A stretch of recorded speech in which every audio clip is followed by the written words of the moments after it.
दोस्तों आज हम आपको बताने वाले हैं किबुत्ज। जी हाँ दोस्तों, किबुत्ज़म इज़राइल का एक ऐसा समुदाय जिसने अपने पूरे समुदाय को एक परिवार की तरह समझा।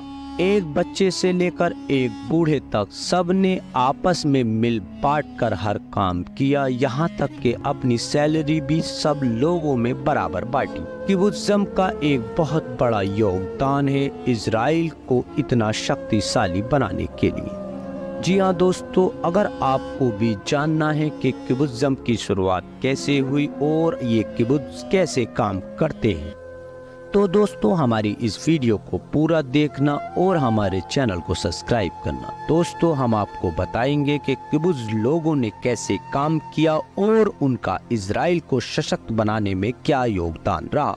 दोस्तों किबुत्ज़ लोगों का संघर्ष ही था कि इज़राइल की बंजर और रेतीली जमीन पर उन्होंने बेहतरीन खेती कर दिखाई। दोस्तों यही वजह थी कि इज़राइल ने इतनी जल्दी तरक्की की। एक ऐसा समुदाय जिसने अपने देश के विकास में बहुत अहम योगदान दिया। तो चलिए दोस्तों हम अपनी इस वीडियो को चालू करते हैं। And welcome to my channel FT international. मैं हूं आपके साथ फरमान तुर्की। दोस्तों आज हम आपको बताने वाले हैं किबुत्ज़। जी हाँ दोस्तों, इज़राइल की अनूठी जीवन शैली जिसने रखी मजबूत यहूदी देश इज़राइल की बुनियाद। दोस्तों कफर अजा, नहाल, ओजे और मेगान, कुछ दिन पहले तक इन शब्दों के बारे में शायद ही किसी को पता था, लेकिन इज़राइल फलस्तीन संघर्ष के बाद ये शब्द वर्ल्ड मीडिया में छाए हुए हैं। ऐसा इसलिए क्योंकि 7 अक्टूबर को हमास ने इज़राइल पर जो अचानक हमले किए उसके सबसे पहले निशाने पर यही शहर आए थे। इन सभी शहरों में किबुत्ज़ है। हिब्रू में इसका मतलब होता है किसान समुदाय। इज़राइल में किबुत्ज़म एक अनूठी जीवन शैली है जो अपने समाजवादी और सख्त लोकतांत्रिक प्रयोग की वजह से बेहद कामयाब साबित हुई। इस समुदाय का इतिहास एक देश के रूप में इज़राइल की स्थापना से 4 दशक पहले शुरू हुआ था। इज़राइल के गठन के दौरान उन्होंने सरकार को कई मोर्चों पर सहयोग किया। उन्होंने न सिर्फ इज़राइल की खेती बाड़ी को कामयाब बनाया बल्कि इज़राइल के बौद्धिक विकास, रक्षा और राजनीतिक नेतृत्व में भी अहम भूमिका निभाई।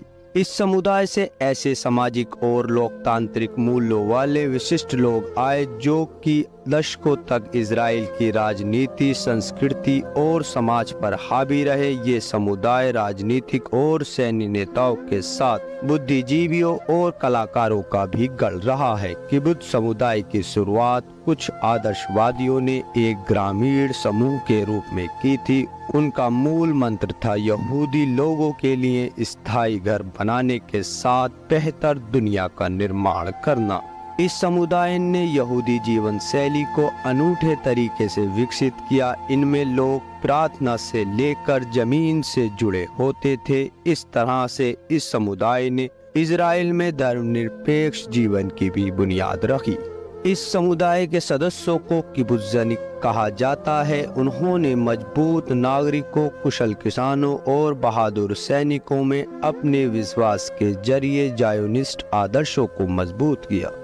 हालांकि इज़राइल की कुल आबादी में इनकी तादाद हमेशा कम रही, लेकिन देश के सामाजिक ताने बाने को मजबूत बनाने में इनकी भूमिका अहम रही। दोस्तों किबुत्ज़ की मूल अवधारणा है कि जैसे जिसकी योग्यता, जैसे जिसकी जरूरत। किबुत्ज़ समुदाय की शुरुआत किरनेट लेक के किनारे यहूदी राष्ट्रीय कोष की जमीन पर 1909 में हुई थी।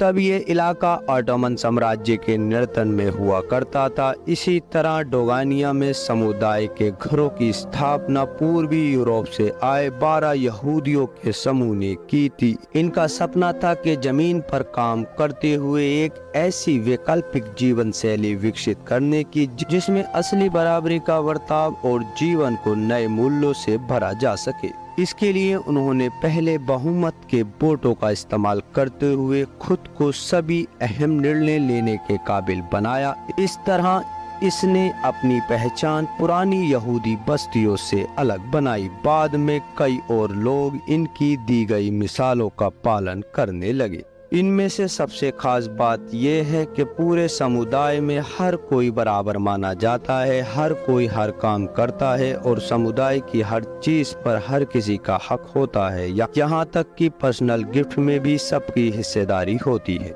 इस समुदाय में हर काम की खास अहमियत होती थी। इस अवधारणा ने काम की गरिमा ऐसी बढ़ाई कि किसी भी काम को खास परिस्थितियों या सामग्री से जोड़ना नहीं पड़े। इसी तरह पूरे समुदाय में हर काम बारी बारी से किए जाते थे। समुदाय में जिसे भी एक दिन का प्रशासक बनाया जाता था वो अगले दिन सामूहिक भोज कक्ष में बर्तन भी धोता था। इसी तरह समुदाय के हर व्यक्ति की हर किसी जरूरत को सामूहिक रूप से पूरा किया जाता था। इनमें घर से लेकर शिक्षा, स्वास्थ्य और मनोरंजन से लेकर साबुन, टूथब्रश और तौलिया तक सब कुछ सामूहिक होता था। संपूर्ण बराबरी के आदर्श को बनाए रखने के लिए किबुत्ज लोग सामूहिक रसोई घर में खाना बनाते और खाते थे। कपड़े भी एक ही तरह से पहनते थे। इसके साथ बच्चों की परवरिश, सांस्कृतिक और दूसरे सामाजिक कामों में भी साझी जिम्मेदारी दी जाती थी।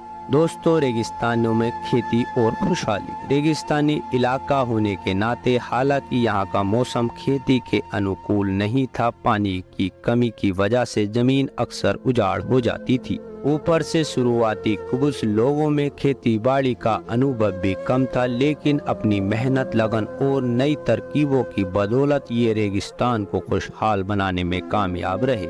समय के साथ किबुत्ज लोगों की किसानी का तरीका उन्नत होता गया और देखते ही देखते कृषि को तकनीकी रूप से भी उन्नतम बनाने में सफल रहे। 1920 और 1930 का दशक आते आते तो किबुत्ज समुदाय ने पूरा का पूरा उद्योग खड़ा कर लिया। इनमें कपड़े से लेकर कई तरह के खाद्य पदार्थ, प्लास्टिक और धातुओं का उत्पादन होता था। इसके साथ ही उन्होंने रेगिस्तान में सिंचाई की उन्नत तकनीक भी विकसित की। ये इतनी बड़ी कामयाबी थी कि इजराइल की आबादी में सिर्फ 2.5% हिस्सेदारी रखने वाला ये समुदाय देश के कुल कृषि उत्पादन में 33% का योगदान देने लगा। इसी तरह औद्योगिक उत्पादन में भी 6.5% हिस्सेदारी अकेले किबुत्ज समुदाय की ही हो गई। अगर राजनीतिक रूप से देखें तो किबुत्ज़म ने इजराइल में वैचारिक और बुनियादी विकास में योगदान देने के साथ साथ श्रमिक आंदोलन की भी नींव रखी। साथ ही श्रमिक सरकारों के लंबे शासन काल को भी सुनिश्चित करने में अहम भूमिका निभाई। इसलिए किबुत्ज आंदोलन को आधुनिक इजराइल के मुख्य आधार स्तंभों में से एक माना जाता है। लेकिन किबुत्ज लोगों के आसपास की दुनिया इतनी तेजी से बदल गई कि समुदाय के आदर्शवादियों के पास मौजूदा हालात से समझौता करने के सिवा और कोई चारा नहीं बचा। उन्हें अपने कई बुनियादी आदर्शों को नए वक्त के साथ बदलना पड़ा।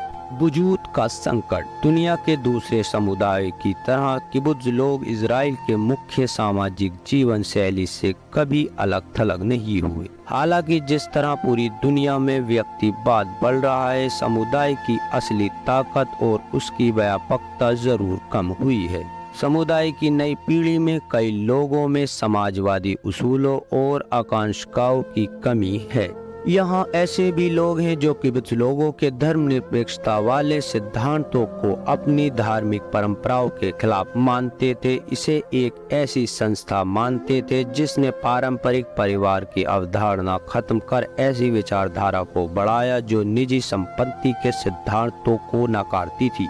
किबुत्ज समुदाय 20वीं शताब्दी के मध्य तक परवान चढ़ा, लेकिन 1977 में लेबर सरकार के पतन के बाद अगले 2 दशकों में बड़ी महंगाई और आर्थिक संकट की वजह से ये समुदाय बुरी तरह से प्रभावित हुआ।